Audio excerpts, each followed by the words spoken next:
Looking at question one, tracing my media log was difficult because I mostly use alternative outlets like The Blaze or Daily Wire. I listened to the Swedish company Spotify, but I did listen to a Fox Sports radio podcast that I heard, so that goes back to the Murdochs, that parent company.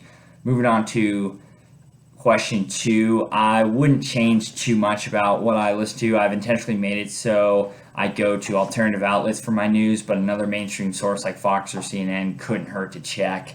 The information from my first response could potentially impact my perception of the current events by knowing I don't get it through the media conglomerates. I may have heard the news differently. Question three, my media consumption has changed by becoming almost all podcast and reading over the past 5 years. It's gone from movies, mostly on Netflix, then to other outlets like HBO Max, Amazon Prime, then more recently to YouTube talk shows, and now podcasts.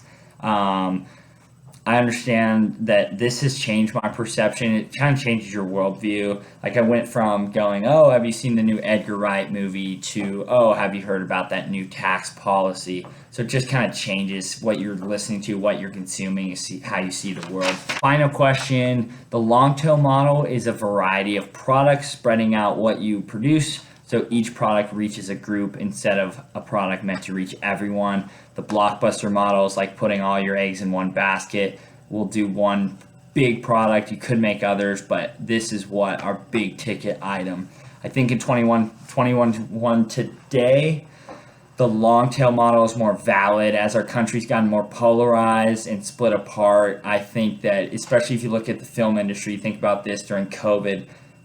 Blumhouse was able to release their small $5 million movies, where Top Gun is yet to be released due to it being a blockbuster and it not being a get out. So that's why I think the blockbuster model is not as good as the long tail model.